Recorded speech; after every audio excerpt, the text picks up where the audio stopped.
Good evening. It is 5:05, and we're going to call this, I'm going to call this work session to order. This is a special meeting of the Kent School District Board, which is held in public to comply with the Open Public Meetings Act. The purpose of the special meeting is a work session for presentation and discussion on Kent School District's student data and street data.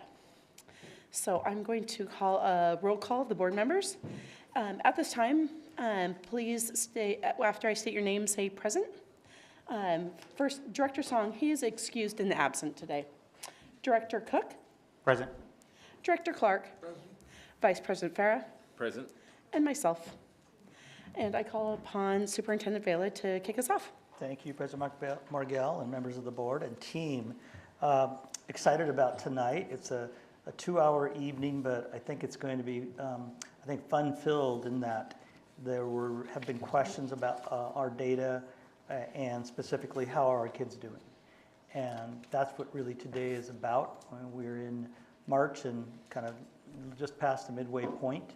We've had some data presentations before, but we're excited about tonight because we're going a little bit deeper into how our kids are doing. So without further ado, I'm going to turn it over to Mr. Spencer Pan, our Senior Executive Director of Accountability and Strategy.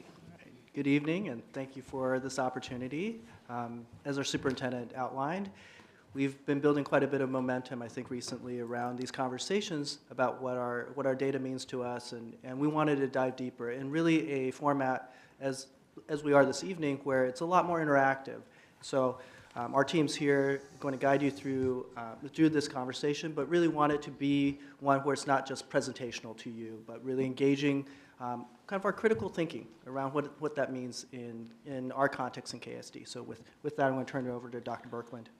Just to clarify, do you, so in this presentation, would you prefer us to wait for questions for the end or to bring them on as they come?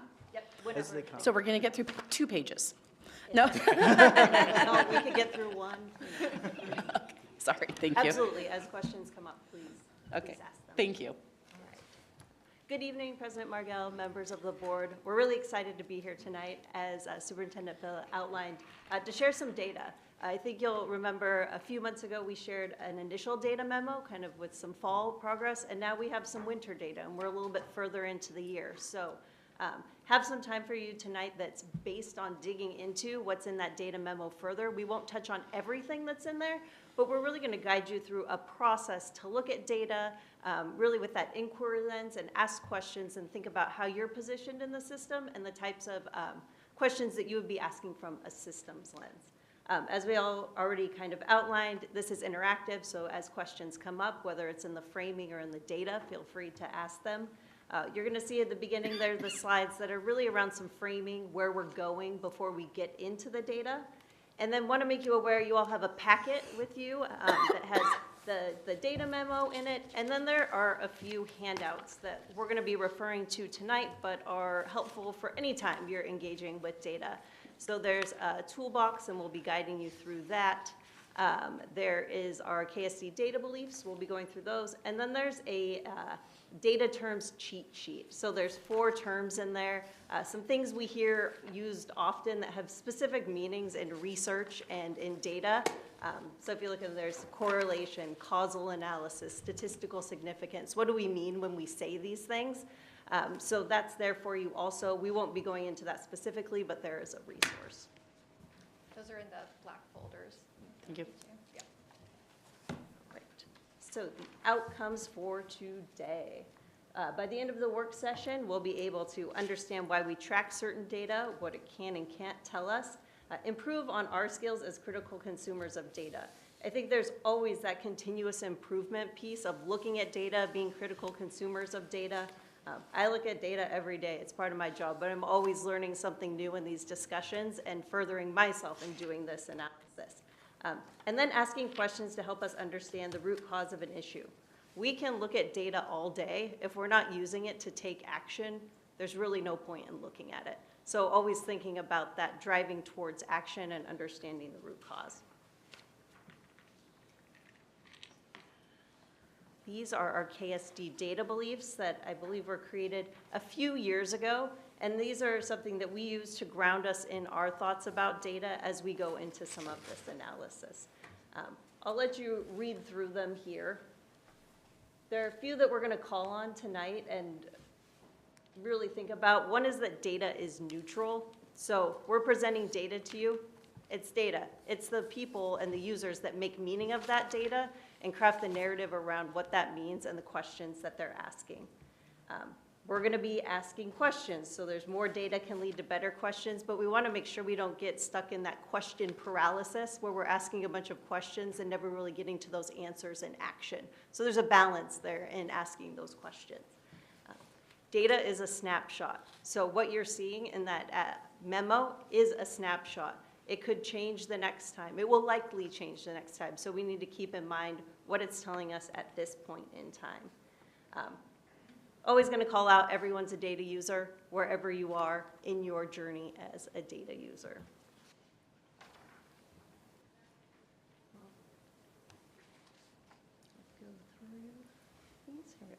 All right, so today we are going to focus on district level data.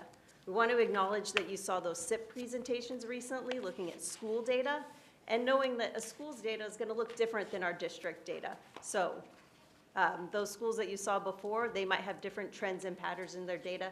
Today we're looking at that district level, acknowledging our roles as systems leaders. And as systems leaders, that means we're asking specific questions and have different areas of impact than a classroom teacher, than a principal. So we'll be talking a little bit more about that. With that, I'm going to turn it over to Lizzie Barker, our Assistant Director of Research and Evaluation. Thanks. Building off of this idea that students are really nested within a system, a wider system of data, we also wanted to call out that while we're looking at that district level view today, really the data that we look at and those little measurable outcomes that we see are really reflective of what happens to a student's experience. So we recognize that a student's experience is nested within these wider systems that impact them. So thinking about, the student's immediate interaction in the school system often comes through their instruction, interventions, their relationships with teachers and other adults in the building, their relationships with their peers, assessments, other resources that are provided to students. So thinking about the actions, resources, materials that we give to students and that direct impact. But we also realize that what happens in a school is also a part of a wider system. So we think about our district, so KSD as a whole, and that influence that it has on creating policies, budgeting, staffing, resources. So creating the system in which a school can thrive and in which students can thrive. We also want to recognize that there are wider factors beyond just what we control at the school district level. So thinking about the physical and emotional well-being that a student has when they show up in school every day, their basic needs, their family and social stressors that might be influencing them, and other kind of environmental or social factors that will influence them as they show up in school. So sometimes we take a look at that snapshot of data, but it's only really a part of the wider picture. So we're going to be asking a lot of questions today in order to think about what is the context behind this data point and what is the experience that that student has. Those are important for us to think about. We also want to caution that recognizing that there are these levels or systems that influence a student's experience, we can't rely on those wider factors as kind of an excuse not to take action. So even though we kind of sit at this level in the system, like people in this room especially sit at the KSD level in the system, we can't just rely on those wider factors and wider influences or environmental influences as an excuse not to take action and not to know those conditions for our students. We need to understand those conditions, the root causes of those conditions, and use that understanding to shape systemic action. So that's kind of one of the things that we wanted to recognize as a kind of framing piece for today. And then we're going to take a moment here also to just kind of acknowledge different types of data as well. So thinking about kind of the levels of data, and I think Dr. Kim will probably talk more about this a little bit later today when they get into street data, because this is adapted from Shane Siffer's and Jim Dugan's book, Street Data. But really, we're going to focus for this next hour or so on this satellite data. all data plays a different kind of role. It depends on the questions that we're asking and the actions that we want to shape. So when Safir and Dugan talk about the different levels of data, they use it as a way to hone in on a topic of concern or an area of interest. So we're going to look at that satellite data, recognizing that we're looking at that district perspective and helping us to study those wide systemic trends. And then I'm sure that our team over here will also kind of dig in deeper. So recognizing that as a system, as school users in the system, we also kind of go through these different levels of looking at data when we're addressing different problems that we see within the system, or have questions about what we're seeing for some of those trends too. So that's just kind of the framing piece that we wanted to bring up here, and then we'll kind of get into a more of an interactive space in a moment. So like Ashley said, you guys have a packet in front of you in those black folders. So the first thing in there you'll see on the left side is that kind of colorful data belief sheet. The second item in there will be this kind of district toolbox. So this is a packet that we'll kind of go through today as like a way for you to start unpacking pieces of data when we see it.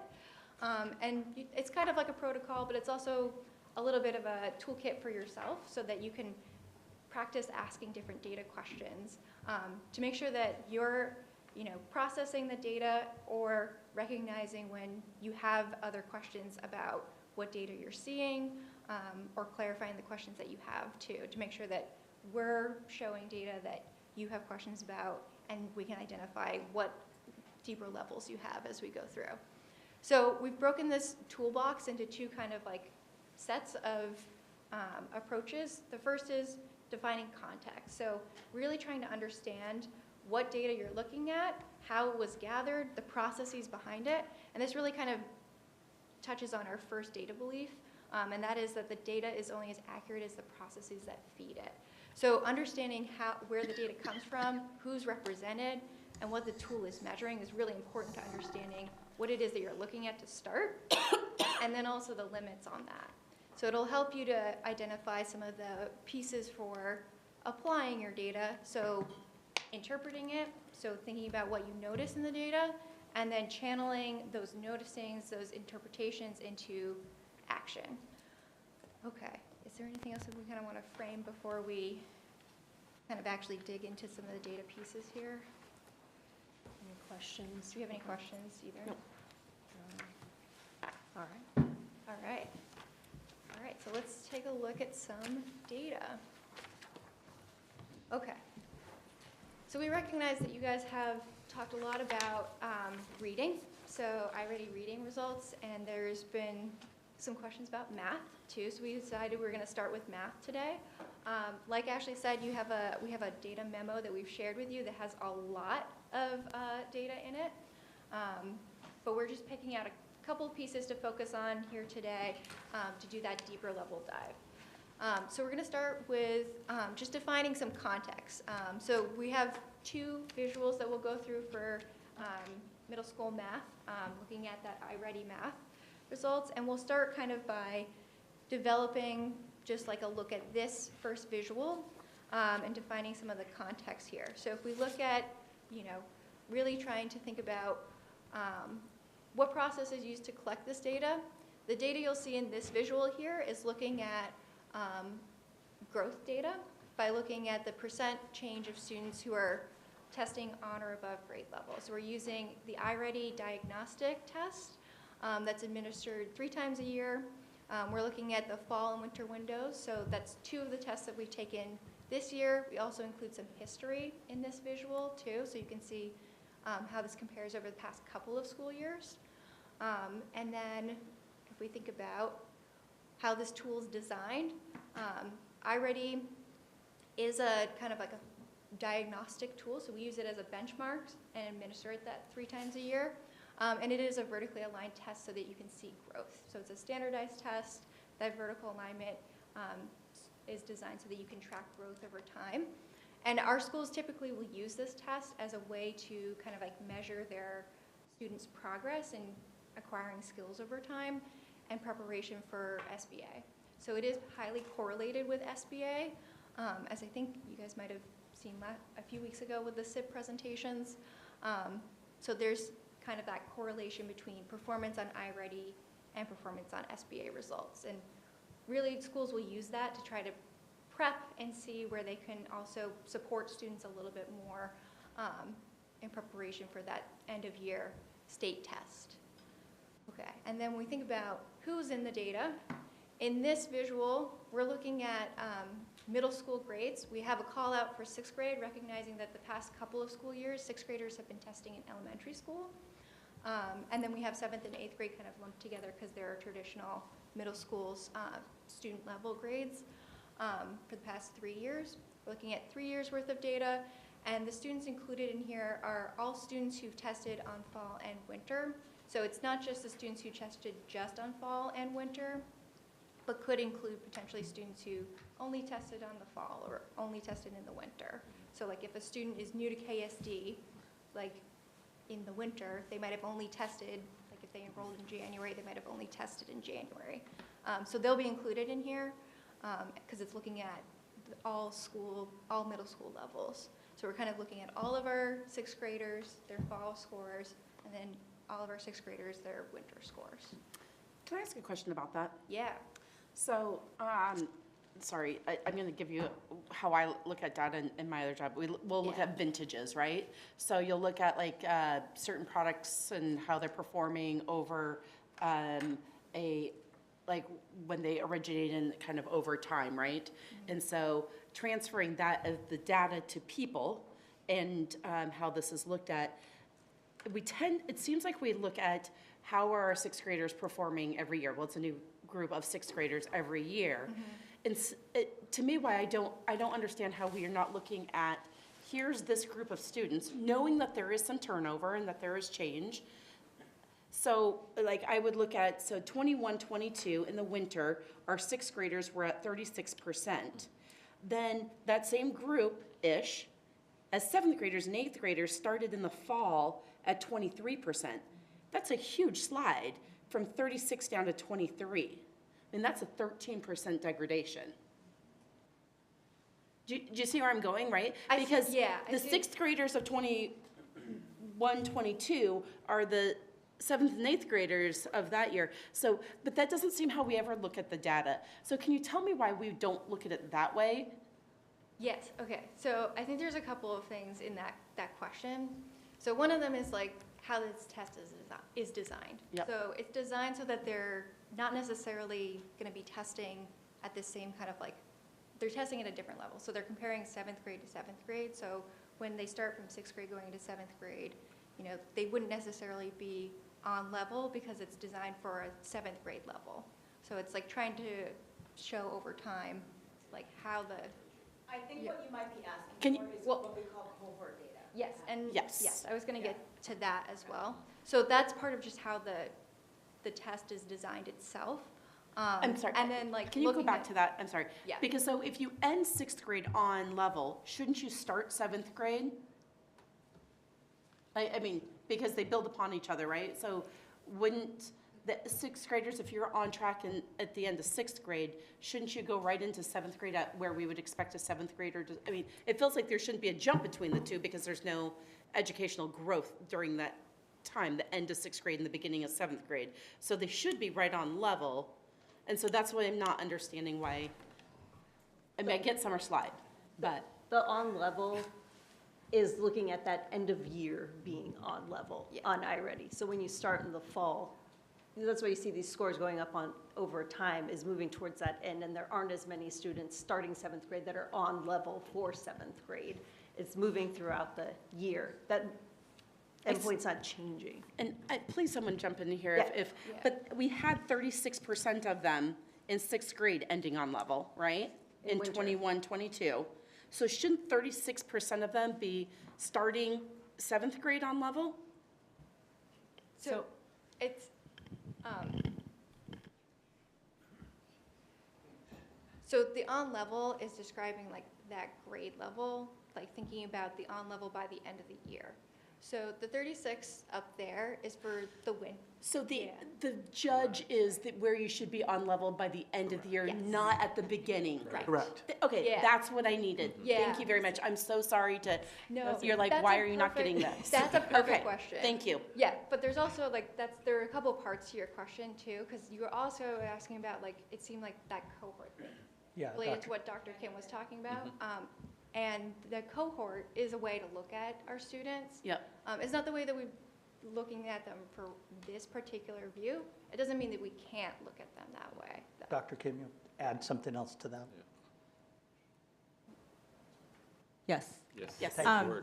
So I was going to introduce Carrie a little later, but she is a success coach at Canyon Ridge and knows iReady pretty well and kind of can't help herself right now. She's going to talk a little bit more about street data later. But at the middle school level, being a success coach, I think she might be able to add some more detail. Okay. Hi. I also was an ELA teacher and administered the iReady test many times in my classroom. So there are levels within on grade level. There's early on, and late on. So if you're a 6th grader and you're testing at a 6th grade level, it'll tell you you're testing either early 6, mid 6, or late 6. And all of those should be indicated at on level. So if you're a 6th grader testing anywhere within the 6th grade range, you would be considered on grade level. The test is adaptive. So as you get questions correct, the questions get harder. As you miss questions, they get easier. And the test remembers you. So if Rebecca tested at the end of last year and was at a 4th grade level in math, it's going to start her with 4th grade level questions. And it remembers her. And for our students that have been in Kent, you can look at their historical data and you can see where they were. Part of it may be around the administration of the test in middle school. It is less controlled than it is in elementary school in terms of how it's administered, just because I think classroom teachers take a little bit more ownership over their students' iReady scores versus in middle school, like who do those scores belong to is a question.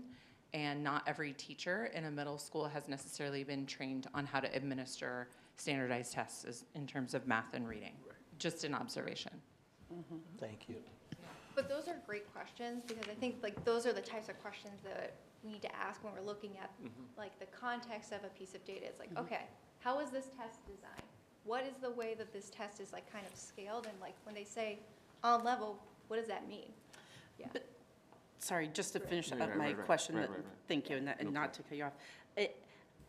Your answer, I appreciate it in the depth that it gets to, but I have to say it actually brings more of a question to the idea of so we're not really testing for them to be late 7th grade. We're testing at the beginning of them to be at early 7th grade.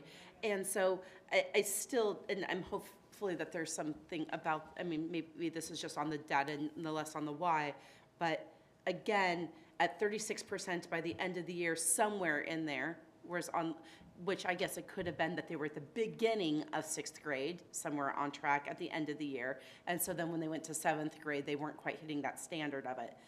But it feels like that there is a big drop off when you go from one to the next, that there's not a correlation. And I'm not sure if this is typical in all grade levels, but in Thank you, it's for our math- online watchers. math typically has more learning loss than reading does. Just statistically overall, there is math learning loss. When Highline was considering going to a 5-period trimester system, that was the biggest concern, and the biggest reason not to is if you have 6 months between one math course and another math course, the amount of learning loss is exponential. And we know that for students who live in high poverty, it's even more so. So that's just based on research that math does have quite a bit of learning loss. Okay, I Yeah. appreciate that, thank you. Sorry. I think, Yeah, I just wanted to look at that data, and I think the way I see it is it's a data within a data. So therefore, when we see 36%, it's a chunk of data that we're looking at a very large amount. We're not looking at a slices of data and individually so that we can actually make that decision whether we've got 36% or we have higher. Am I saying, is it right what I'm saying, or am I off track? That's what I wanted to ask. Like I mean, this- let me repeat the question. So for example, when we see 36% of sixth graders in 2021, 2022, math level, More on level. right? They tested at 36%. So we're not looking at slices of individual, because that's an average of all schools in the entire district. It's 36% Percent. of all sixth graders were In on the- level in winter. In the entire Correct. district. Correct. And that is averaging out, right? So we're not looking at individual schools saying, hey, this school, the follow-up question I have is, now that we have the entire district schools, when we see the drop-off as a system, what are we doing to make sure that we provide training to the teachers and to bring those tests up? Yeah. And that, actually, I think maybe these questions are starting to push us kind of into that interpretation space here. So I think now that we kind of have some basis of understanding about like the test, how it runs, who's in the sample here, Right. who we're seeing, we're going to move on just to this next kind of slide, looking at it again. And I think Ash is going to walk us through just kind of like taking a moment to like really sit with some of the pieces of what we're seeing here and Right. doing some interpretation and thinking about that action. Because I think exactly to your point about like, all right, well, what other questions are we going to Absolutely. And what I really appreciate about Right. kind of this, Yeah. the sequence that just occurred, right, is this is literally why we ask these questions, right? You know, because oftentimes as consumers of data, we are presented a curated, you know, here's a set of information, and then, you know, you go from there, right? But there's a critical importance in the framing of and the delving into the questions, like this general scrutiny we should have about what did I receive? What does this really mean? Which is really what you just walked through right there. Doesn't always mean we immediately have all the answers or all the context, but the activity of going through that is what's critical for us to make real meaning of it. Because then we can be on the same page. This is the source origin of that. Right. This is what that really means. What does on grade level mean? Right. So going through that deliberative activity, I think, is oftentimes we try to move rapidly through that and get to that far end of that application. What do we do about it, right? It's like, well, do we even know are we all calibrated on what we're talking about in the onset? I just want to call out one other piece that was coming up as we were kind of going over time. There's one more window. So we have a spring window, so we'll provide this again, and then it's really kind of looking at spring to fall and what that might look like over time. So And I assume if somebody is above grade level, that we count that into on grade level, correct? Yes, yeah. Yeah, for the purposes of like the memo that we shared with you all, we grouped on grade and above grade level into the same on grade category. Perfect, thank you. So we were kind of starting to go in that direction, but looking at that data, what are some of the patterns that you're noticing? Like, what's top of mind? We like to take the time to just sit with, like, what is this data objectively telling you before we jump into those inferences? And we'll get there, I promise. Yeah. We will get there. But just kind of notice things overall, like what's coming up? Are you noticing patterns? Are you noticing, like, we already called out some of that, like, hey, you know, something looks like it's happening from 6th grade to 7th grade. Yep. And then from there, we'll kind of get into the, what other questions are coming up? What other data would you need? All of that. I have a question. Yeah. I was wondering, so are there any differences in how we're testing them? Meaning, like, do the kids have to have, Thank you. like, are we looking at different things each year? Like, when they're on grade level in 21, 22, is that different than being on grade level in 23, 24? Not within the grade, so it's tied to like those standards and expectations for those grade levels. So, but would it be different for a 6th grader than a 7th grader? Yes, what they're looking for is different. I guess what I meant was like, because I know, you know, kids from 1902 versus kids from now obviously have much more that they learn now than they did in 1902. And obviously that progression doesn't happen in big jumps. It happens continually throughout. is that something that we take into consideration with this in looking at how our expectations are changing, and maybe that could implicate why maybe numbers could go down? I think maybe there's some connections there about what we may expect to see based on the things that are happening within the system. Yeah. Yeah. Okay. But the assessment itself, I would say less so. Okay. Yeah. I mean, we see the numbers, year over year, especially on that percentage of grade level. The 23-24 year stands out. 22-23, I should say even more. I look and say, it's nice to see a little bump on the 7th and 8th grade, but I wonder about the statistical relevancy of that.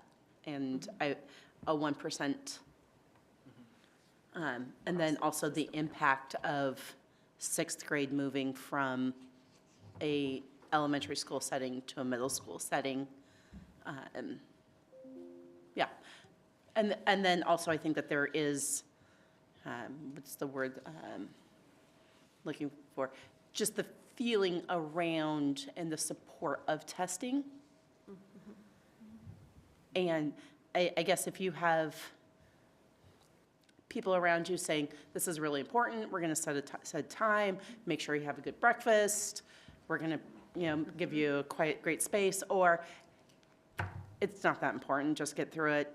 The faster you get through it, you get to go to recess. You don't have recess in 6th and 7th grade, sorry, 6th and 7th graders. You get to go to lunch faster, right? You're going to have a different outcome from that. And so those are some of the questions that I think about when you ask about questions. Do you happen to know what the margin of error is on this data? I do not, but that's something. Just curious. If I may, so Director Cook, to your question about how math has changed and staying aligned to the rigor and the way math is so different, I'm sure you sit at the kitchen table and you're trying to help your kid with math and you're like, I don't know how to do this. I can show you how to borrow and carry, but we don't do it that way anymore. So that being said, iReady is aligned to the Common Core state standards. Our guaranteed and viable curriculum in KSD is aligned to the Common Core state standards. So we're at that same level of rigor, and so just want to name that. And President Margell, our math adoption occurred 2 years ago. Our current 6th grade students have been learning with the Ready Math components. And so while that is aligned to Common Core, it's a different way of instruction. So naming that 6th grade is now into a different construct through Carnegie, and 7th and 8th grade are in their 2nd year of implementation.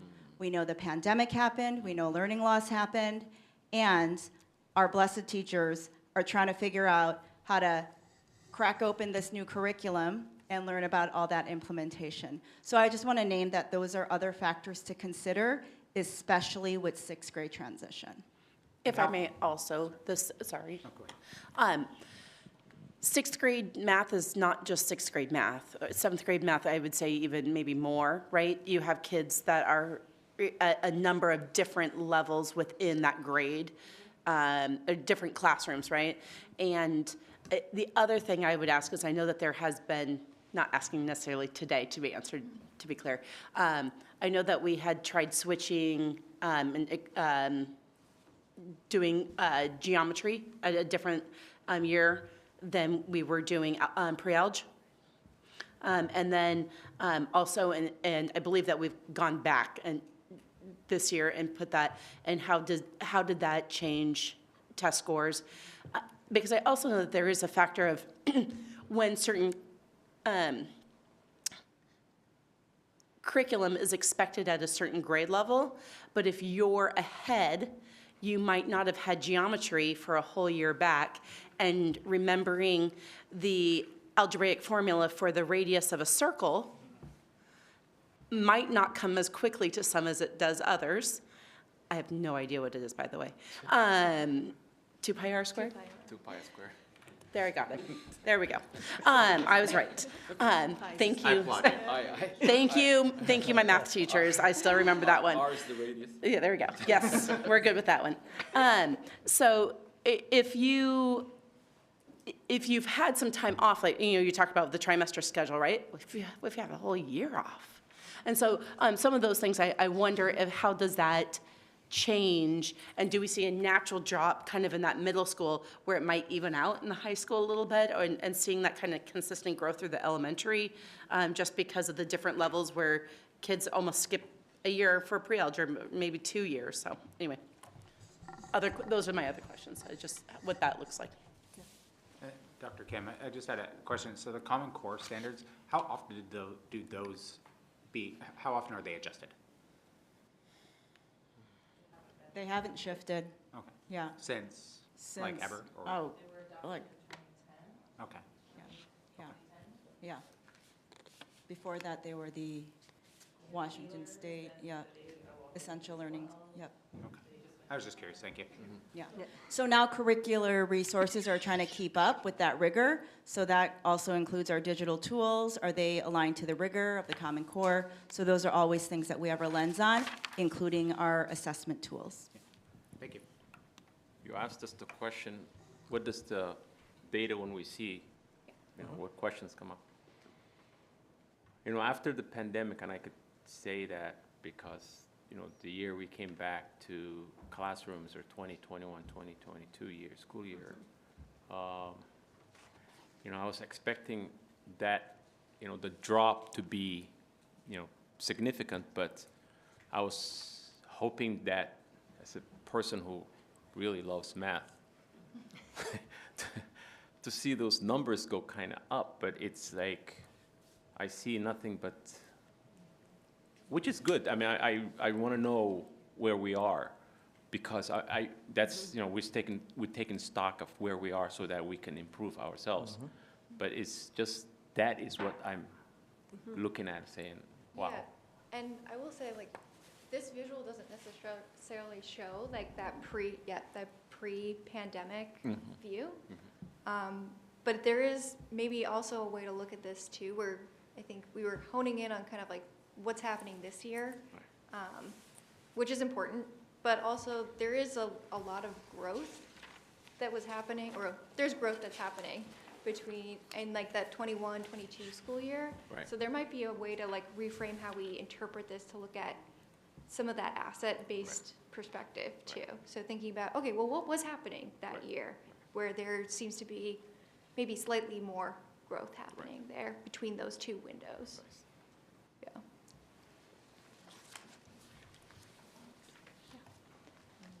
I think for the sake of time and looking at some other things, we will move on to the next one. This is same iReady math data, a different view. So might be hard to see, there's different views here.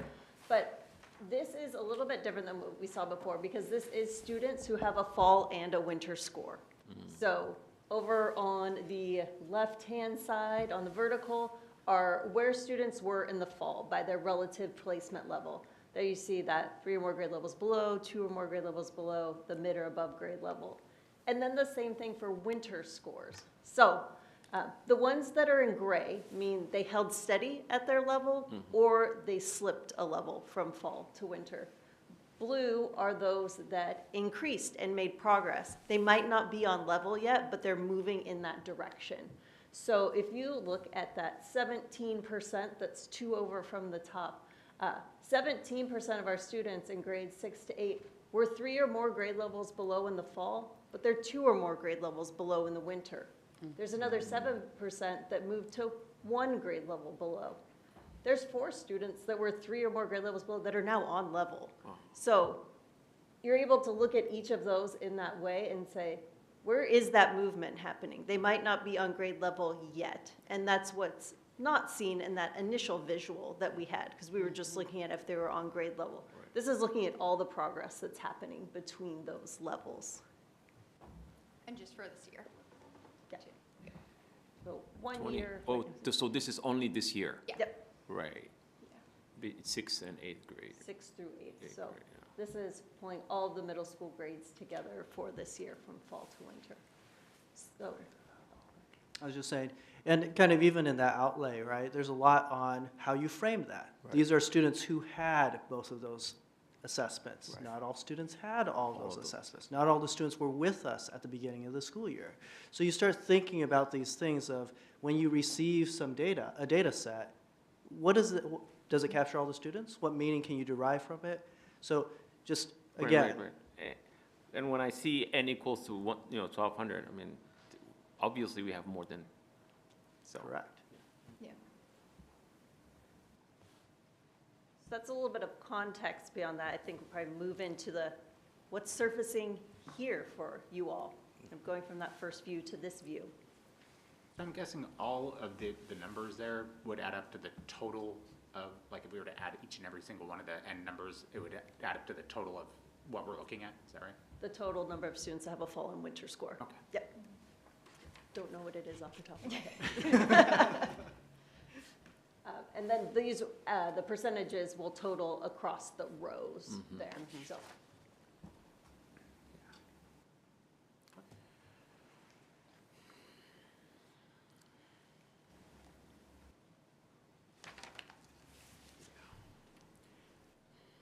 So I'm guessing like the 76%, because that's a pretty high number like that, and that's saying that they've gone down?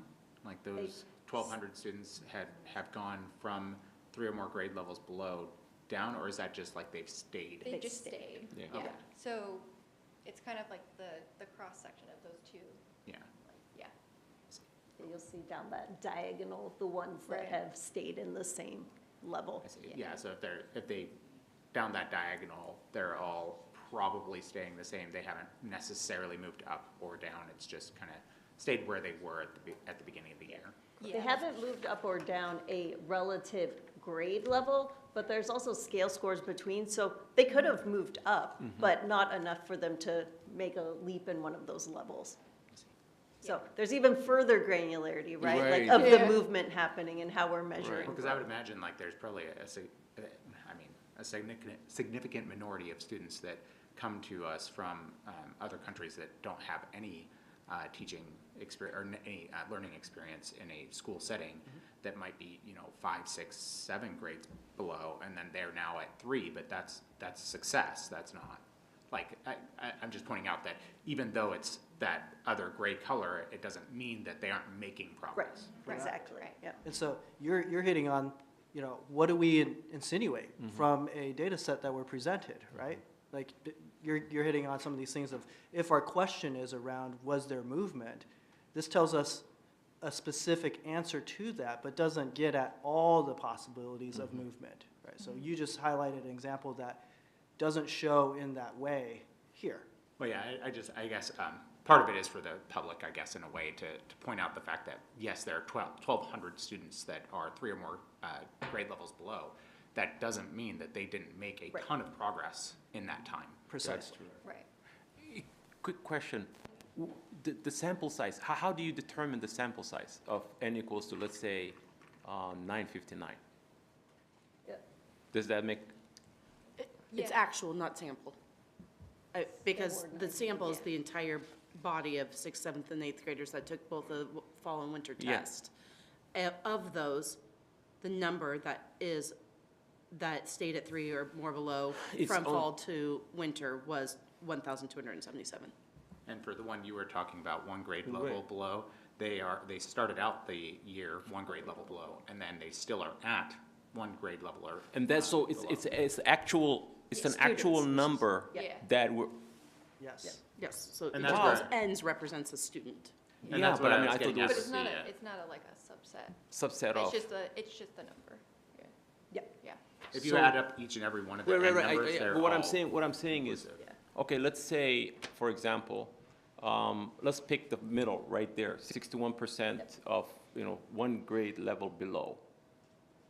N equals to 959. So you're saying the entire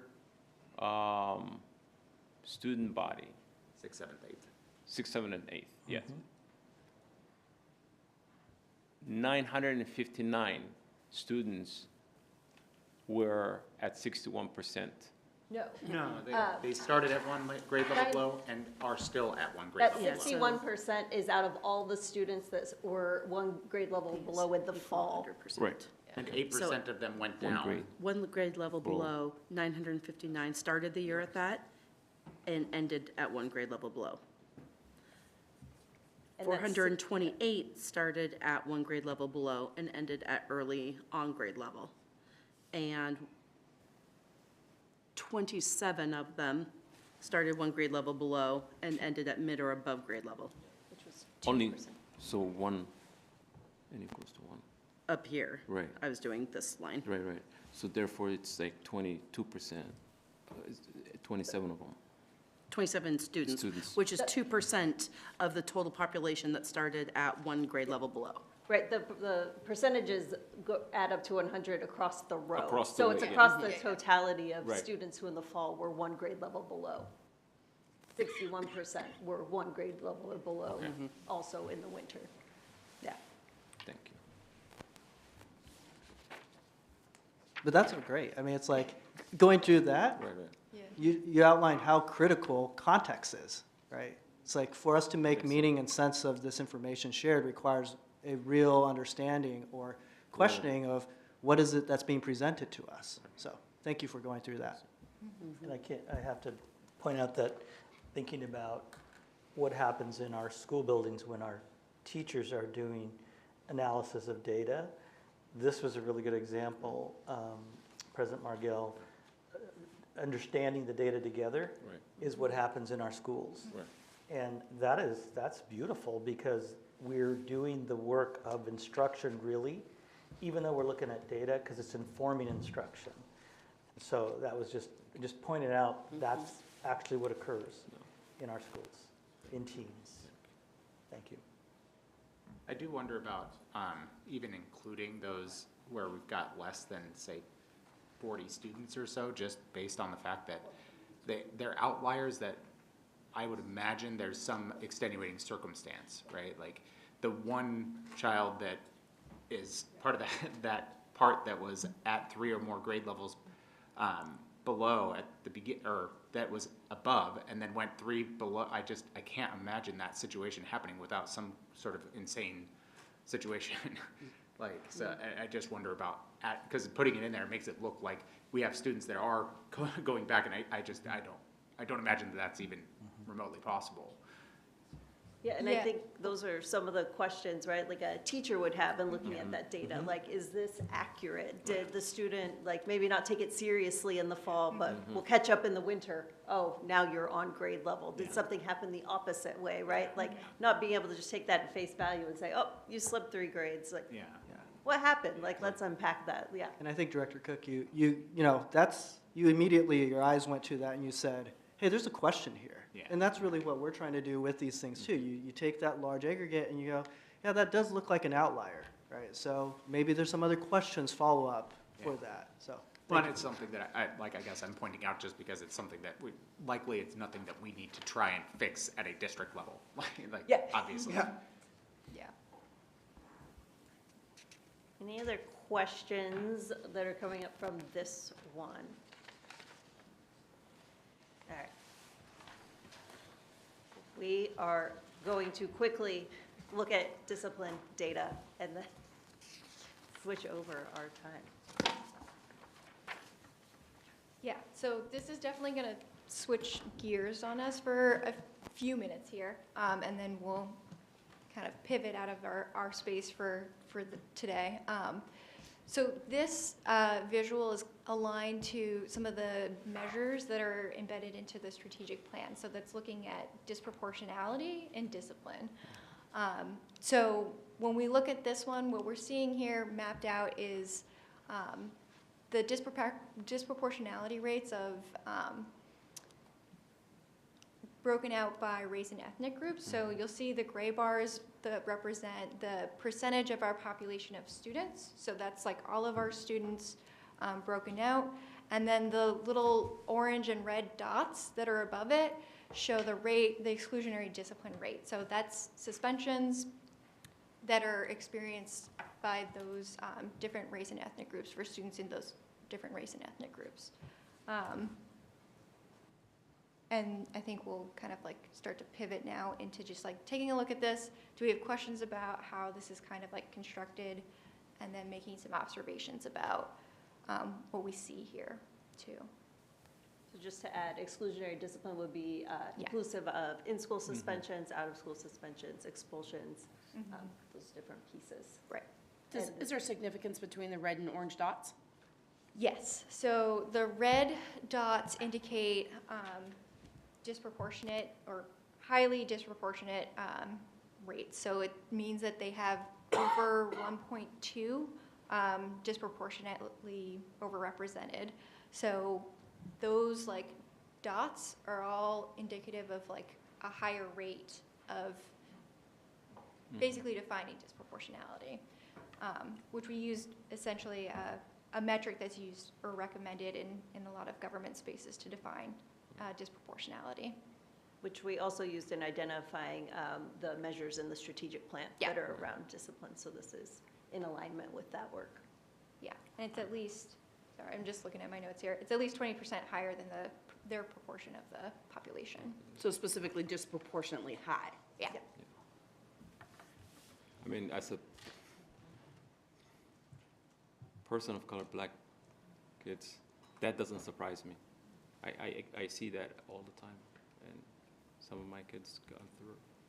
So I see it, and now it's proven in the data shows that, and I believe that has been there for quite some time in this district, but nothing's being done. So I hope we do better. Yeah, no, Vice President, Farah, I think the premise or purpose of this is to, Right. even though it's continuous, quite honestly, across the state, across the country. Right. And it is our obligation to know the data, understand the data, and more importantly, understand Right. what, from a systems perspective, we can do to do this and that. But it's at the beginning, as we started in the outcomes for today, it is, you know, it's about understanding it together and then engaging and collaborating together from a systems perspective on how do we approach this.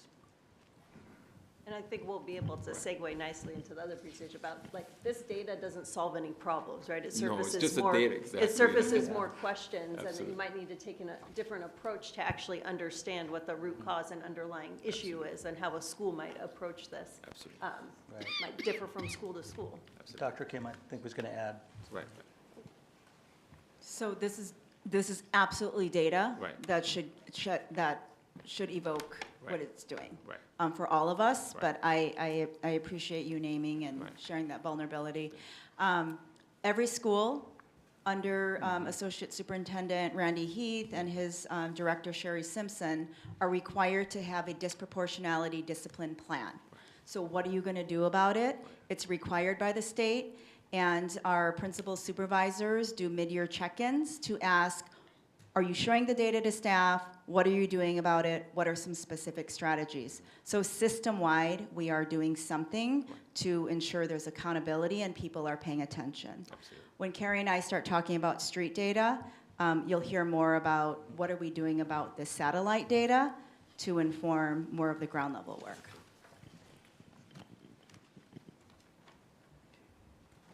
So I think one of the other components was just thinking back to those data beliefs, right? The data itself is neutral. Yes. So, but we're here for a reason, right? As an organization, we use that information to drive action, as the team mentioned here. What we need from ourselves, our team members, yourselves included, is the precision of those questions, right? What is it that we're striving to do? So, you know, it's permeated in our strategic plan, but it's also in what questions we ask, how we are challenged to present the data that's useful for us to derive meaning from it.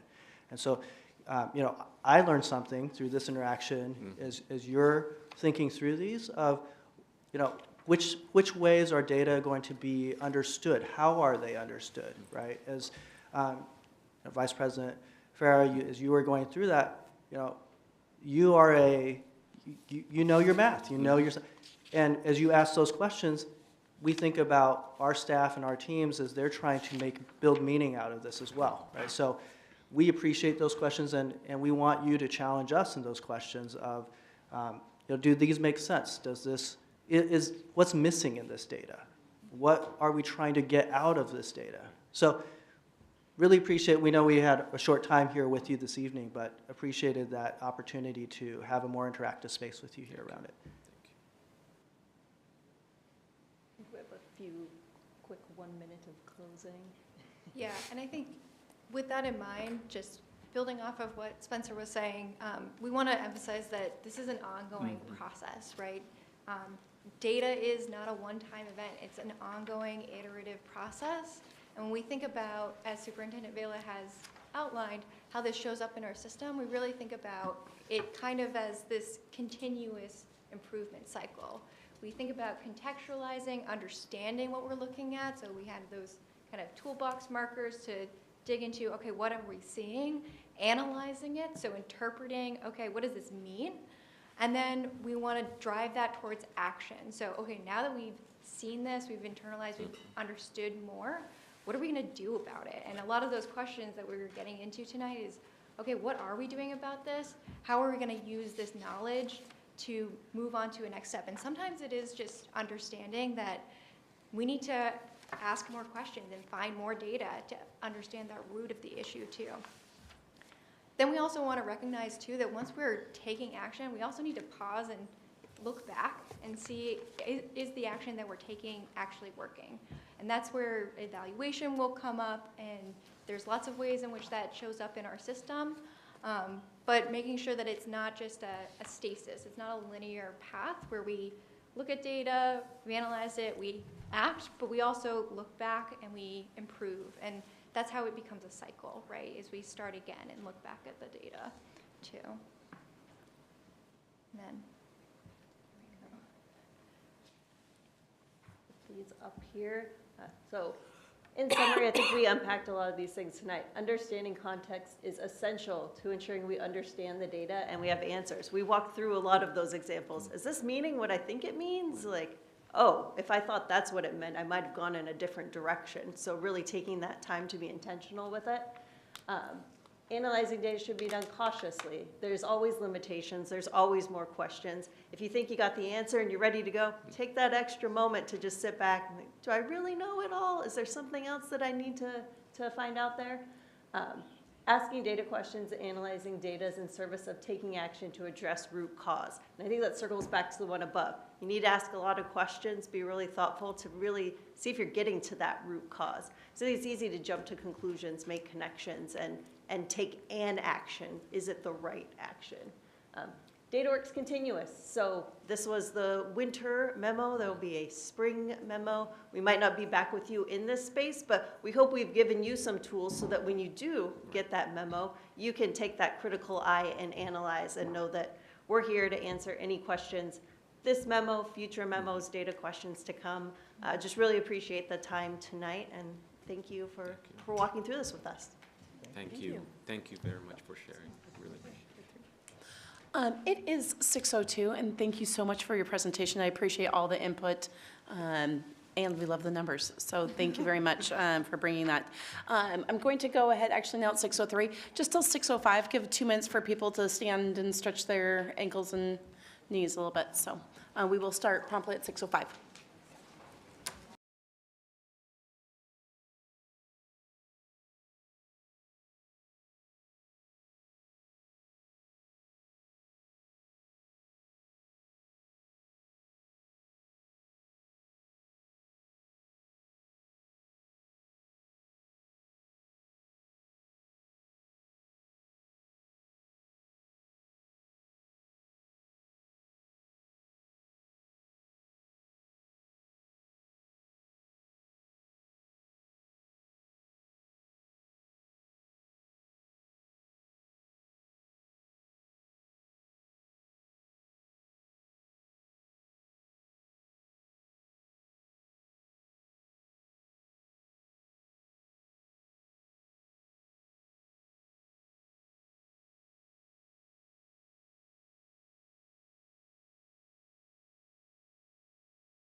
To hear about street data.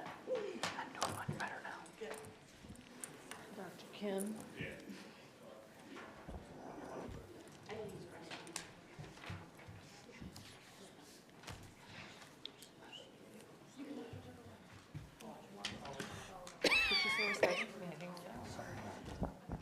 No, that's right. I was like, pouring bottles, but It's only like 10 years old. I'll take it. You want to vote now? If we. I always Start.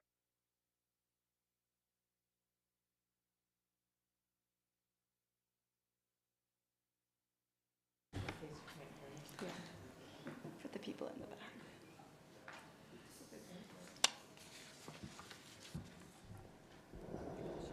Okay, it is 6:05, and in deference to time, I'd just like to, or everybody's time, I'd like to move on to the second part of our work session today, the street data section. And so I call upon Superintendent Vela to kick us off onto that. Thank you, President Markell. I'm really excited.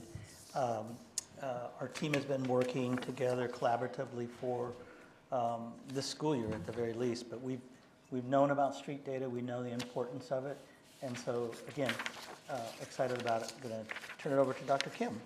Get us started. Okay. I think I might be more excited, but we are all excited We're all excited. to be here to talk about street data and to calibrate what we mean by street data directly from the authors and the design process. But most importantly, aligning that and articulating that to what we mean by street data in Kent School District. So I want to start by introducing one of my fellow design team members. Carrie Howell is a success coach at Canyon Ridge Middle School. And I just saw Simone Hamilton. Okay, Simone Hamilton is also here. She's part of our design team, and I'll explain what that is. So President Margell, I think in one of our fall updates, we were talking about CKLA, and you said it would be great to have some street data about the implementation. And that is what triggered this response, to share an overview of what is street data and how do we align and make meaning of that in KSD, especially as we go through our high-level satellite map data of our strategic plan metrics. We need to know how it's going in between, like the discipline data, like student engagement and math instruction, all the things that we just talked about. So first of all, street data, it is an equity strategy. It is specifically called out. Is this mic working okay? Yeah. Okay. Don't have it so close? We were saying if you're close, when you do karaoke, you get really close, so maybe that's what I'm trying to do. Okay, back it up. Okay, so street data is focused on equity. The authors of street data, Dr. Jamila Dugan and Shane Safir, are always talking about this as being core equity strategy. So I just want to name that.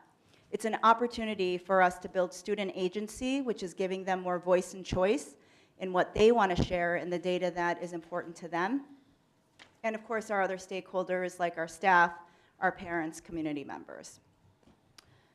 So today's purpose is to give an overview of street data and then give you an example of how a school is trying it on now. The design team is building a system-wide process so that when we say we're collecting street data, we are being true to what those components are, especially in the piece where we have to say, this is the action we're going to take as a result of the data we collected. A lot of people say they are collecting street data, but we just want to make sure we're saying the same thing. So Dr. Jamila Dugan, Carrie Howell and I are both super fan groupies. They actually autographed my book. She starts by saying, what if we moved from how we will deal with the perceived loss of learning to questions about how to envision the future of learning? So rather than focusing on all the losses of the pandemic, how might we be thinking forward and thinking about the future of learning? And the only way to do that is to really listen to the voices of our stakeholders of how we can do better and how we can better engage our students in their learning experience. So I just want to introduce this to you. This is something we can unpack on another day. The Water Systems Change is a framework, research-based, and it talks about the conditions that need to be in place across a system in order for there to be transformational change.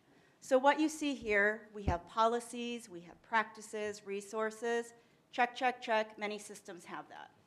But when it comes to some of the more subjective things like relationship building, power hierarchies, and mental models, that's the part where the conditions are really important and they take a lot more of rolling up your sleeves.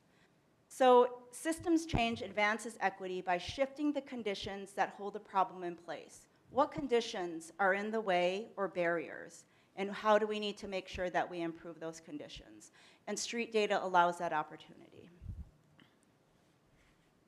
Again, street data tells us, and it calls us to listen deeply to voices at the margins. That means not the people that are typically tapped.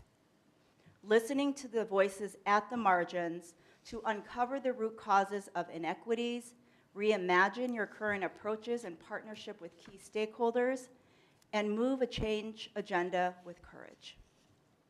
So this is calling us to be radical, and they use that term quite frequently. So this is the KSD Learning and Design team.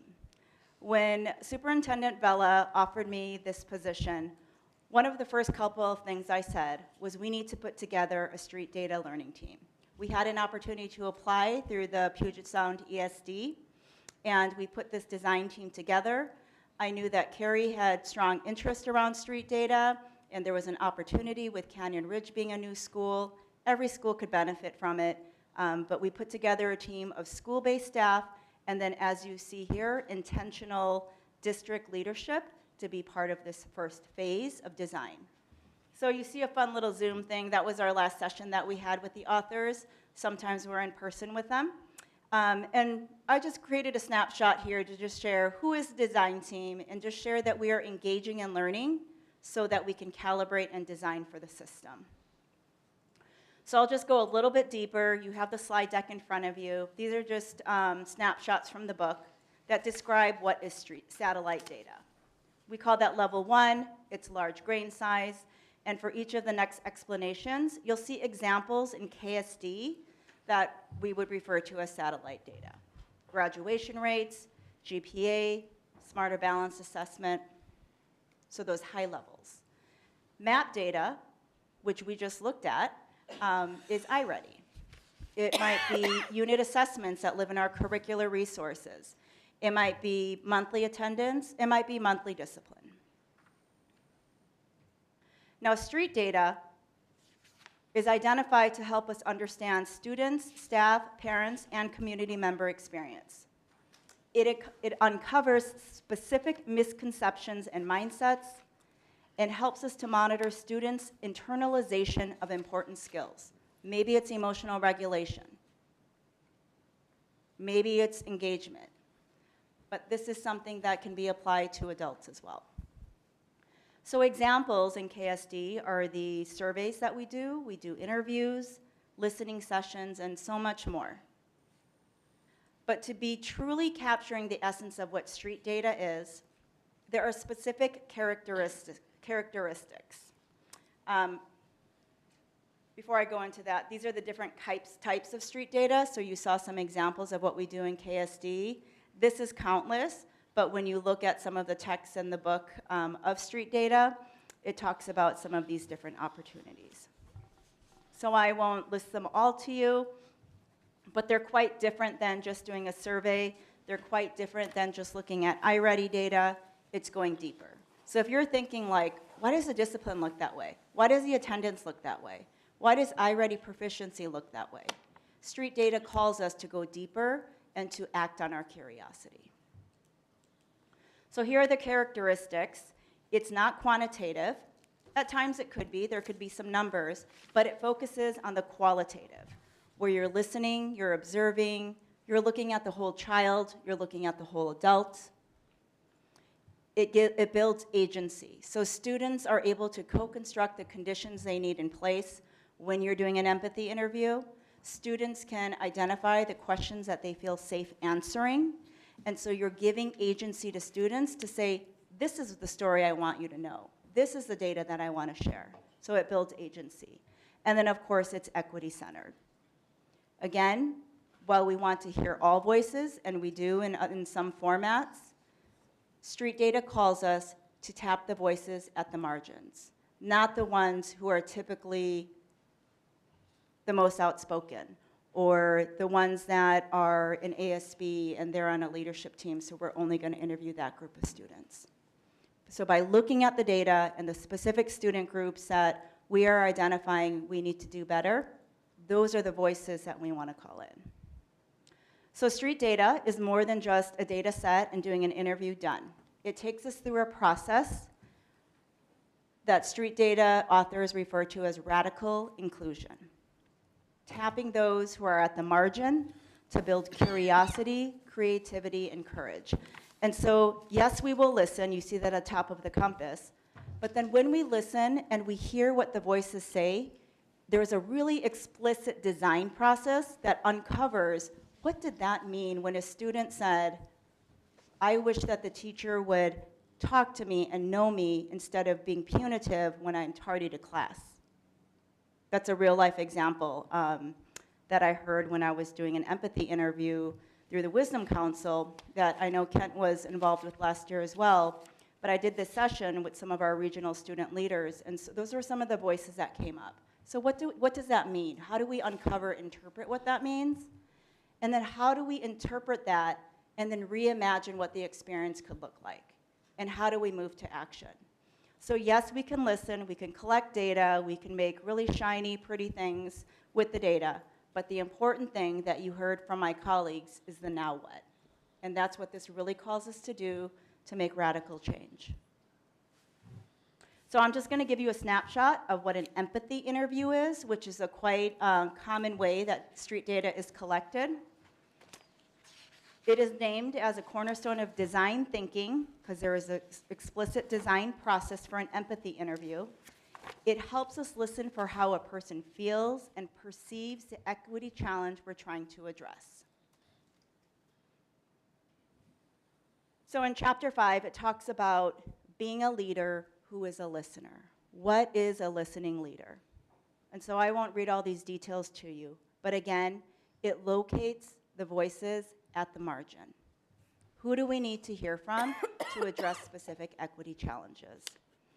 It cultivates awareness of personal biases, so you really have to think about how am I showing up for this empathy interview, and what are some biases that I may carry that may be quite different than the student or the family member in front of me, and what biases may I carry that I really need to check and think about. Culturally appropriate data collection, so just thinking about the format of the way that you're collecting the data during an interview. Looking for nonverbal cues. If you are feeling that someone is not comfortable in that space, what are the cues you need to look for? Just things that you have to really think about when you're trying to get this real, authentic data and voice. And then remember your purpose, and that's why the design process is so important. So I know you can't see that, and it's not meant for you to see all the details. But this is just one template in a training series that I did last year that takes you through the process of the design team. So it might be 3 staff members. I believe at Canyon Ridge that was the process. It calls out and says, what are some characteristics of white supremacy culture that we want to pay attention to in this space? So it calls you specifically to do that in this process. It also calls you to think about, how do I want to show up physically? How do I want to show up to create a safe emotional environment? And so this is just a visual that names that design process where you set the conditions by sitting down. So in the case where I did this with some regional student leaders last year, we didn't say, here are the norms you have to follow for this interview. We left the slide blank and we said, because we did this virtually, and we said, let's co-construct the norms. What's important for you and what's important for us as the interviewers to ensure that this is a safe space for all. So you are designing and co-constructing those norms. A group of 3 people who are doing the interviews, We'll then take a certain challenge, it may be data-driven, and say, hey, group of students, we're noticing this disproportionality across the state. And so you're framing, and that's what framing the interview is. And we might have come up with a set of like 6 questions. Those are questions adults came up with, or we, the interviewers, came up with. We then build agency by saying, which questions do you feel safe that you want to answer, that you want the interviewers to hear? And so again, that's building agency and letting them select the interview questions. Maybe the interview questions that they want to be able to respond to aren't there, and so that's where we would co-construct. We engage in the interview questions, and then the team comes back together and we say, we took all these notes, we wrote all these things down, we heard what they said, and oftentimes that's where it stops. Street data calls you to interpret, identify how you felt in that process, and then go through that reimagine and action stage. So if we were to use this example with goal 1 around CKLA implementation, an example might be, how are students engaging in their learning? That could be a type of an interview. We could do a fishbowl where we just listen to kids talk about how it's going. We might go do a classroom walkthrough, and that can be a way of collecting street data. But you have to have intentionality around it, and what's the purpose of collecting it, and what are we actually going to do with it? And I'm so excited and so proud of the work that Canyon Ridge, in a short period of time, opening a new school, has leaned into this work. And so I will pass this on to Carrie to share about that experience. I had the pleasure, just a quick shout out, to be at their staff meeting today to just share an overview of street data. And I was really proud to see Principal Brian Gauthier, who's doing a welcoming night for incoming 6th graders. So Carrie is representing. But just talking about the work and being part of the work was really amazing. And Ms. T over there is borrowing like 8 of my street data books, because starting a street data book study over at Mill Creek, volunteering their time because they're so excited to lean into this work. So we already have another school that's leaning in, but I'm like, we got to follow the design process and make this a system approach. So with that, would love to share an example of a school. Thank you, Dr. Kim. Hi, directors. Thank you for having me here tonight. As someone who was a classroom teacher for many, many years, I love that street data is being framed and elevated in this way, because these are the things teachers talk about all the time. When we sit down and have a reading conference with a student, we're gathering street data. When we look at an exit slip that a student hands in, we're examining street data.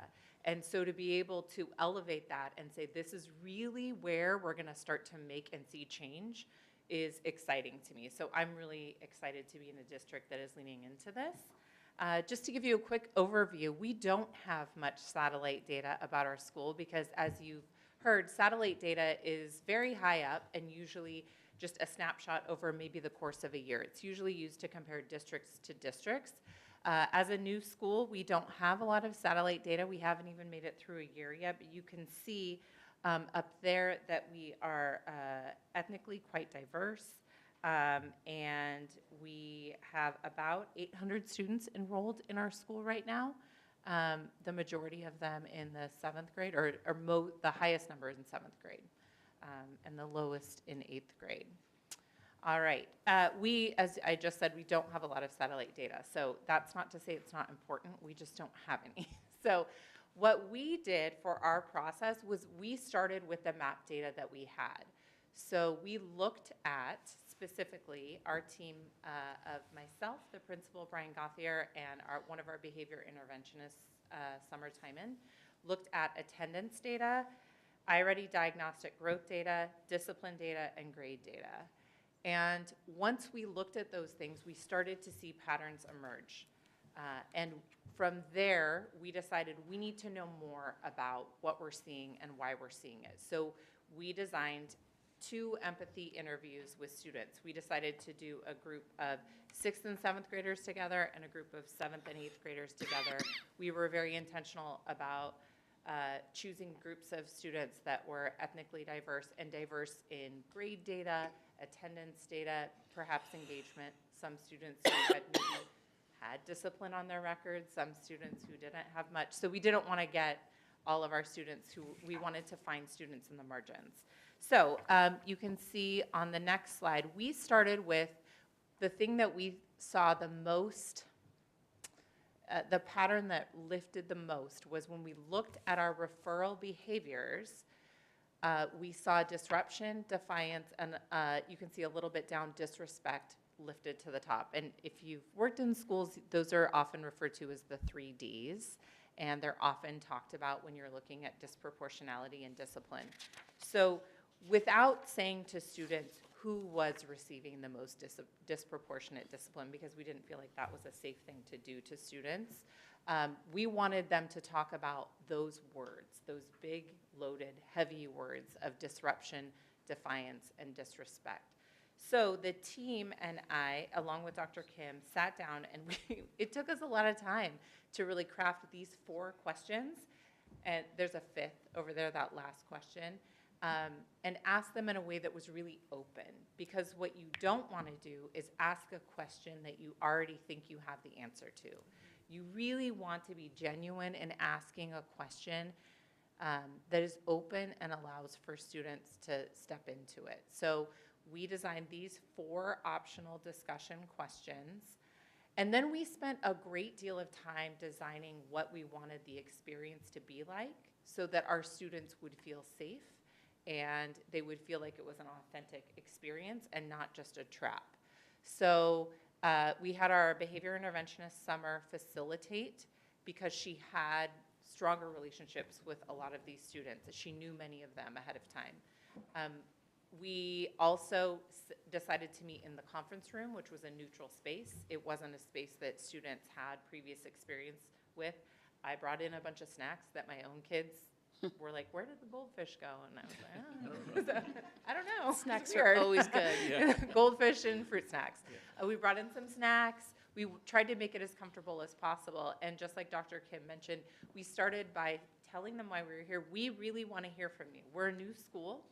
We have come a long way in the few months we've been at school, but we have a lot of ways, we have a lot to learn, and we want to learn from you. So you're here for us to learn from you. Have a snack. We asked them to create norms. We gave them a couple ideas about what a norm might be because some of our 6th graders especially are very used to being told the rules, so we wanted to give them some ideas. And they set the norms and they chose the questions. And the 6th and 7th graders actually chose to start with different questions than the 7th and the 8th. And it was really interesting doing those 2 in the same day. They went in very different directions. And these are students that are in the same building, but what they chose to talk about was different. And we learned a lot from that around those questions specifically. We brought this to our staff today. So if you go to the next slide, this data was just shared with our staff today. So we shared with them some of our map level data, our iReady growth in math and reading, some grade data, some attendance data, and we also shared a 1-pager of some student quotes from that empathy interview without student names to keep it safe. And staff was looking at all of that, and we gave them this as a way to think about it. As we study the data, we try to uncover patterns, hidden stories, and misconceptions while maintaining a stance of wonder. The biggest pitfall at the uncover stage is a failure to slow down and engage in the messy meaning-making required to dig up root causes. It's so easy to defend our current ways, to boomerang back from the edge of what it might mean to transform our practices. And we do it all the time. As a school with a large MLE population, I think we've had at least 50 newcomers. It's really easy to say, oh, well, all these students have MLE labels, and so many of them came to us new, and blah, blah, blah, blah, blah, and feel like this isn't fair to see that there isn't growth. But we do need to step back and see what is actually happening. Where is there growth? And especially with this, with the discipline data, it allowed us to hear from students through their stories how they see things. There was one student that shared, you know, I heard a teacher say that when I come in late, it's disrespectful. How is that disrespectful? She doesn't know why I'm coming in late. How does that have anything to do with disrespect? And so just hearing it from her and hearing her peers, yeah, that's not disrespect. That's, it was really fascinating. And it's just the beginning of what we want to do at Canyon Ridge, but it was really eye-opening for myself, for Brian, for the behavior interventionist to really sit and take time, carve that time out to listen, and then share that with the staff in a way that hopefully will start to make some change. So then we asked our staff to look at the data, both the map and the street level data, and then look at our mission and our vision and our SIP and our values and beliefs that we spent all this time crafting last spring as a core team, designing the school. And we said, where are we lining up? And where are there gaps? And what do we need to do differently? And so this is the question we left the staff with. We went through this protocol, if you go to the next page. So we had the aspirations on the one side, the data on the other side. You could see the theme was green. Okay, I feel like you buried the lead here. Do we get to hear what some of the information was from the specific? From the street data. I didn't bring the handouts, but I could certainly read some of the, without giving away student names, I could read some of the things that they shared that were interesting. They actually, so this is a student who said, defiance is like telling a teacher straight up no or wanting to fight a teacher. Disruption is jumping on a table. Disrespect is cussing the teacher out and telling them no. And I was like, okay. That's all pretty extreme versions. Sometimes, this is an interesting one, and it actually led to a larger conversation. Sometimes the teacher is being disrespectful. And they talked about the tone in the teacher's voice. A really important thing that a student said was sometimes teachers give too much attention to an issue, and it makes it escalate. I thought that was a really interesting point. Like someone, like stopping instruction when a student walks in. Right, so if I come in late, you're stopping instruction and telling me that I interrupted, but you're talking about it and taking away from instructional time. So, you know, the students, they see that that teachers are humans, and sometimes we have faults, and they called them out. But they didn't, I will say this didn't turn into just a everything is bad, complaint. There were a lot of really strong examples of this teacher is a really strong teacher. She tells us that she cares about us every day. And she only raises her voice when it's really serious. And that's when you know you have to listen. You know, they really got it. And they all, oh yeah, I like that teacher. I like that teacher too. Like, can we just have all of our teachers be like this teacher? So it was it was really meaningful. It also lifted that not only do our students not necessarily have clarity on the difference between those categories, our teachers don't necessarily. We had some really great support. I forgot to mention this from our data department. This was, Dr. Kim helped us come up with this, but we were wondering, so when you put a referral into the Swiss system as a teacher, you have to pick a category, and those were the categories that you saw up there. I don't know that there's alignment around what those things mean, and I believe those are set by the state or by the Swiss system. And the purpose of looking at, so you don't see in the data here, but this is, the challenge that is being framed here is disproportionality of students who identify as Black or African American and Hispanic. We identified specifically the Black and African American race group. Then we started to look who is showing the most disproportionality around those 3 Ds, defiance, disruption. And so the important piece of this data collection is, well, if the student or the student group is being written up for defiance or disrespect, what does that mean for a teaching staff and or for the adults who are, you know, where the students are being written up? This is not specific to this school or even this district. This is regional, national, okay? So I just want to name that.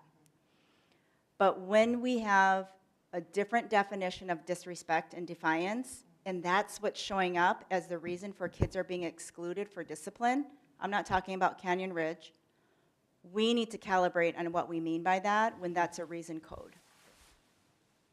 Because we see that disproportionality in society.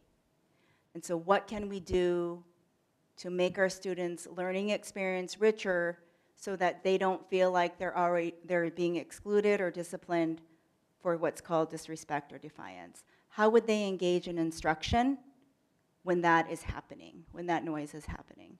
Again, not specific to the school or even this district, but that is a perpetual regional societal issue. But what can we learn so that we can do better and that we can engage in positive learning environments? So I just want to name like all that unpacking in that data. There's some purpose behind it, but we wanted to be thoughtful about the way it would be framed in an empathy interview, especially in front of our most precious children. And I also think it was important that we had some support. We have this amazing data dashboard in Kent, but it's also a lot of information and sometimes really overwhelming. So we had some support from the data team around looking through the data. We were able to look at, kind of create, what do you call it, a Wordle, like a word cloud. He took all of the descriptions in the Swiss referrals. So in the drop-down menu, you pick a category, defiance, and then you write a little narrative. So he took all those narratives and put them into a word cloud and was able to pull out different words, which is how we landed on things like defiance. Refusal was a big one that came out, right? Those are things that really helped us to see like what is really happening, and that helped us develop our questions. So I also want to name that as much as data dashboards are helpful tools to start, having the people in central office who can help personalize that and come out to buildings and sit down and meet with principals and teams and like, how can I help you find what you need to find, was really valuable. So as much as computers are great, it's really nice to have humans that can help with it. This is what we did just in today's staff meeting. We looked at our aspirations, we looked at our data, and then you can see on the next slide, just little, on the left are our 5 aspirations with our mission and vision, our norms, the values, our PBIS matrix, and then on the right is the data. Yes, so at the end of the staff meetings today, we looked at, every staff was asked as an exit ticket to think about what is the data, what street data do you want to see? Now that we've looked at one example of this one empathy interview, what do you want to see? And so I was looking through that with my principal, and we were going over kind of categorizing. And there were really genuine questions. Our attendance rate right now at Canyon Ridge is 84%. And we know that 90% is the lowest it should be, right? That if you're below 90%, you're at risk to not graduate on time. So when you have 84% of your students there regularly, that's concerning. So there were a lot of questions around, genuine questions around like what is keeping students from learning. And this is a nationwide thing, especially since the pandemic. Attendance has been a real struggle. But just saying it's a struggle and telling kids, if you're not here, you're not gonna learn, isn't working. Sending letters home, while I understand it's important and it is, part of the mandate from the state, it's not helping get students here. So we want to know what is keeping students from learning. And then we have some students who show up in the morning who may not be in class.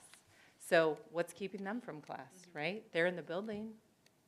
Why aren't they in classes? Why are they in the bathrooms, right? So those are questions some of the questions that were lifted from the staff that we now would like to dig in deeper. So I think the point of sharing this example is how you take the data and you bring it forward and you start strategizing and thinking about how to take action. And this example, and hopefully what Mill Creek learns from their street data process, maybe they'll design a thing. How will this inform how we will collect street data in a calibrated way across KSD, so that it becomes a true and authentic metric in between periods of time, year over year, with our strategic plan goals, either month to month, year by year, but doing it with intentionality. And again, really acting on the now what of whatever data it is that we're collecting. So we're going to quiz you on street data now. Perfect. And Tim Yeah. has volunteered to take that test for all of us. Okay? Thank you, Tim. But with the result, if it's good, we take it. If it's bad, Yes. it's only him.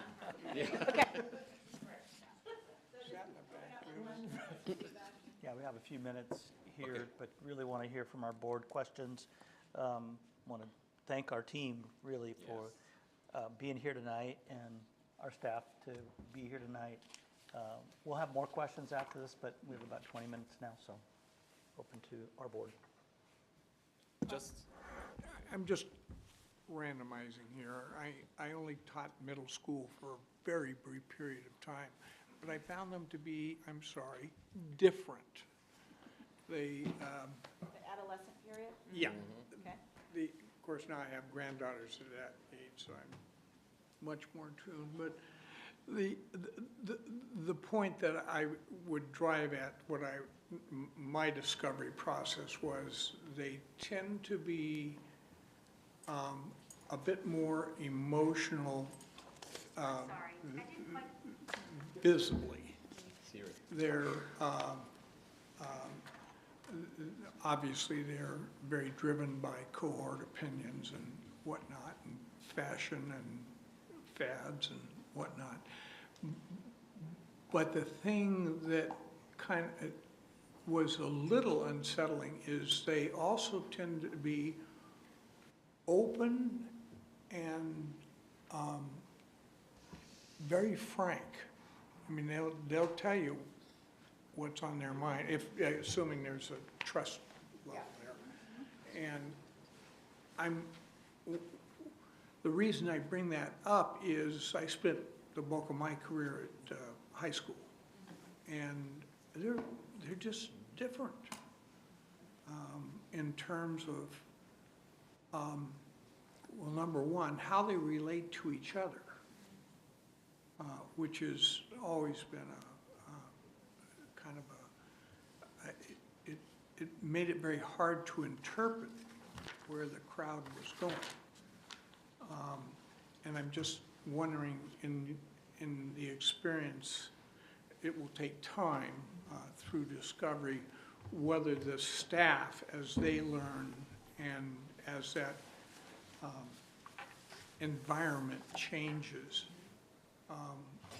whether, well, my struggle has always been safety. And it is different at different grade levels. And the atmosphere that you're in is extremely important in that sense. So I await to hear what they have to say. So just an observation. I was going to ask if there's a question in there, Tim. There is. When am I going to see the data? No. I realize it's a process, and I guess what I'm struggling with is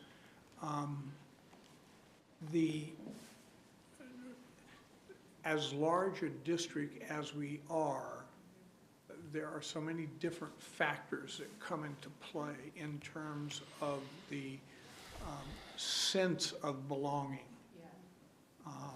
And I just await to see where that takes you. If I may add, Director Clark, I think I know where you're headed there. I think what we heard is a couple of schools that are diving into what we believe should be balanced, looking at balanced data that we can inform us. But I was going to share is I think I heard creating the conditions in buildings and environments for kids. I had the opportunity, as you know, Ms. Hamilton did some of these sessions with high school kids last year. And I had the opportunity to sit with them, and the questions I think that Canyon Ridge developed, quite honestly, were some questions that some of the kids at the high school level developed. And I was able to hear some of their answers. And it was really great to hear that they felt comfortable sharing, like you said, they have no problem telling you. But if we create the conditions for our secondary students to be able to do this, it's amazing how you can really create a community, if you will, where they feel like they can share. Or if they didn't have the opportunity, it would be what you heard in some of the data. Hey, they just stop the classroom whenever this occurs, or et cetera. So, but I totally understand, but thank you. Other questions from our board? I just wanted to say, sorry, I have to go. My daughter has a concert over at Kentwood, so I'm going to head out to that. So I apologize for leaving early, but it was a great presentation. Thank you. Thank you, Director Cook. I got to go to the choir and the band concerts of all the strands for Kent Ridge this week, and it's worth seeing. So enjoy. Did you want to do your questions first? No, I just wanted to ask I saw 6 to 7. That's one group, and then 7 to 8. So different groups, I'm imagining, of 7th grade. Okay. We didn't have the capacity to do 3 different groups. Like, there was no time when all 3 of us could be away from our roles for more than 3 hours. So we were able to take a 3-hour chunk, divide it into 2, and have 2. And we thought our 6 and 7, mix them together, 7 and 8. Together, Yeah. And the 7th is the large, I mean, it's two. Yes, so it our makes sense. 7th It makes grade sense. cohort is our largest It group. makes sense, yeah. They It are makes sense. also the students that are represented the most in the discipline. In numbers. discipline.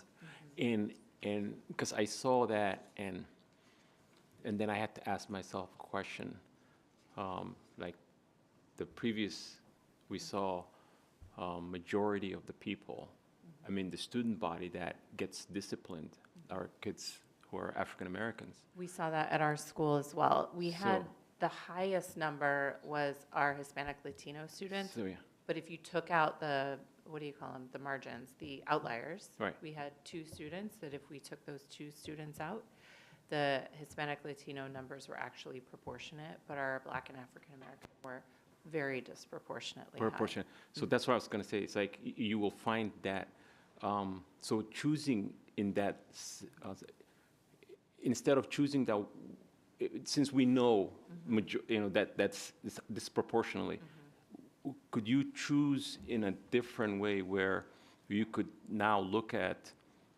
students that would not normally engage, right? Students that would not normally be called upon to share their story, and that makes it more of a, and I really commend you for doing this, because this is new school, all kind of things. I mean, 6th graders that have not been used to of being in the middle school. So I really commend you for that. But it's just like when we hear street data, I just want to make sure that we get that authentic. So that's what. Absolutely. I think it's really important, and it was really hard. We put a lot of pressure on ourselves to pick the right students. And then we thought, all students are right students in some ways, right? So thinking about how we can elevate those stories, where can we make space? We have an advisory program at our school where we have advisory 4 days a week for 20 minutes. And so how can we create spaces where students have opportunities to feel safe and their voices can elevate? Teachers can hear them, other students can hear them. Right. How can we make street data part of our daily lives and make decisions based on those? Absolutely. Yeah.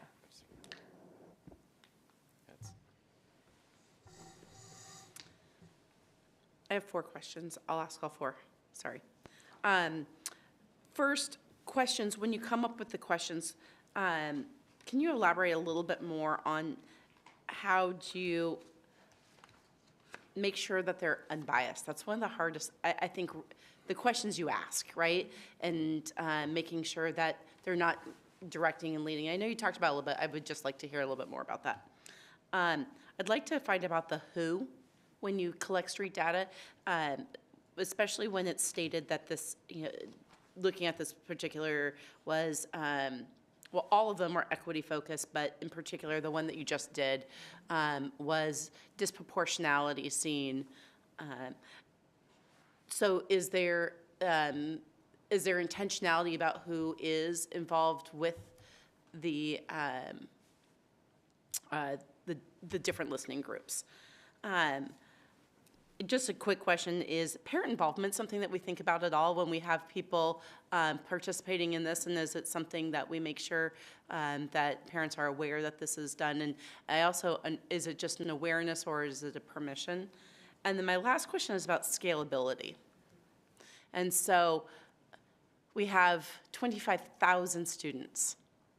And yes, the voice of this is super relevant and important within the Canyon Ridge community, but how is that scalable and relevant to the greater, or does it need to be? And so I guess just thoughts and opinions on that. So those are my 4 questions.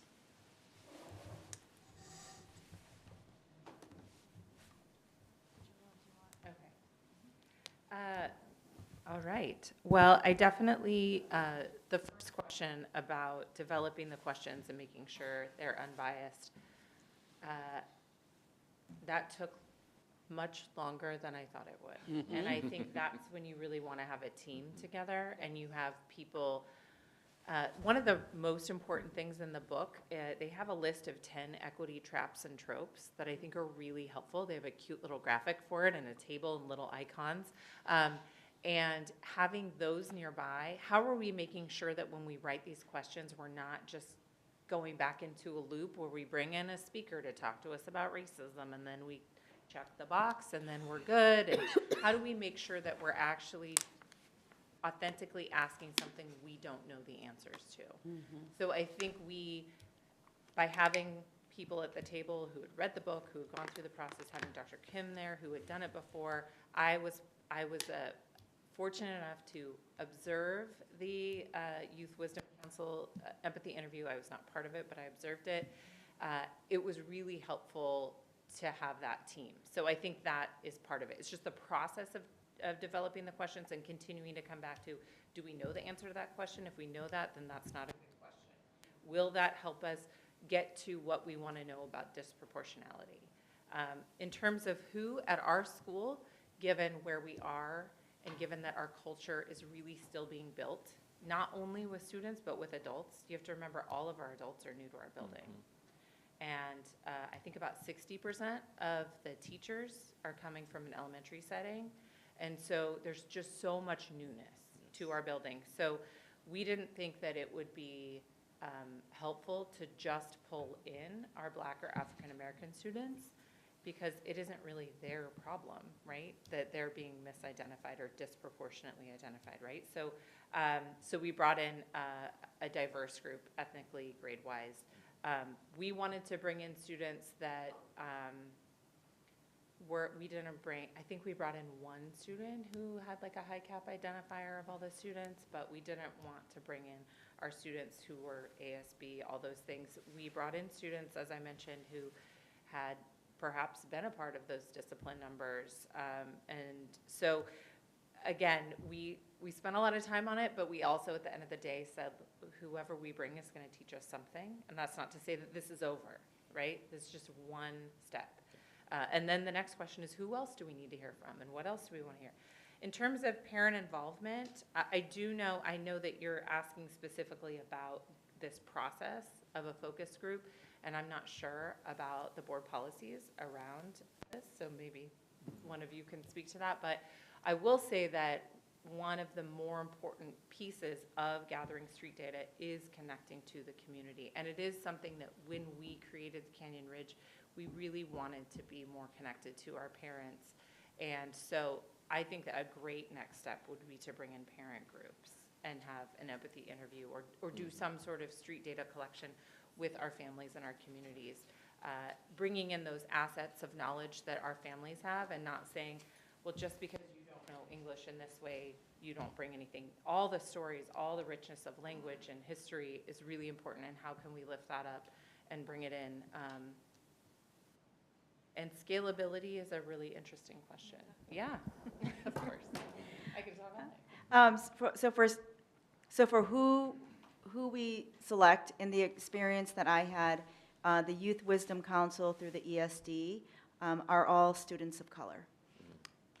And the challenge that we framed and we put in front of them was statewide data around discipline disproportionality. So some intentionality there of the challenge that we framed. And at that time, we were a design team practicing as well. And so we were practicing and trying on. For scalability, that's a great question. Like, how could you possibly collect street data for everyone? Again, going back to what Ashley and her team shared, that satellite data should make us curious to ask deeper questions. What specifically in math? It's probably the domain in iReady is probably something along the lines of number and operations or algebra. Let's dig deeper. Who are the student groups that are not at grade level in that specific domain? Let's dig deeper. And so as we look at big picture and we get more curious, it might be around the end of year climate survey. So when we have all the data at large scale that we can collect, and we start to ask questions and do some more root cause analysis or see what's happening here, while we're not collecting street data from everyone, we are starting to get more narrow and narrow around our target, and then we might collect some sample sizes of street data to just help us inform, based on some further root cause analysis, what are the actions that we would want to take. So street data isn't meant to be at scale for 25,000 students, but it's meant for us to have a database targeted challenge, equity focused, that we would want to look at. Yeah, and Did we answer your questions? No, saying the word curious just makes me smile. It's one of, I think, one of the best things we could teach kids to be. And as somebody in the business community, trying to find employees that are curious and are looking for something new. And I just love that being modeled by the adults in our district to find not just what happened at the end, but why, and being open to going, wow, I had no idea that that's what it was. That changes completely, and being humble enough to say, wow, that's not where we thought this was going to go, and now we might need to look at something completely different of the why. And so I'm just super excited. We're super excited tonight, a lot, about just hearing curiosity and that being lived within the district. So thank you very much, sorry. Yeah, and my comment was really, that's a perfect segue to my comment. It was that having visited classrooms with our board members and with team, there are staff out there and there are schools out there, and as Carrie mentions, this is a brand new school, trying to create a culture of belonging. Right. But there are classrooms that have established classroom communities that they listen to students. They actually ask them about their environment, how they want to see the environment. So although they may not have, quote, labeled it as street data, they're well on their way. So I believe that when we talk about scalability, that it would be something to glob onto, right? That staff already are doing in certain schools. Maybe they're classrooms, maybe they are a department at a secondary level. But I've seen it in action, and it was just great to, again, hear from a school that just started with sixth graders coming up. So, but I just wanted to add on to your comment, President Margot.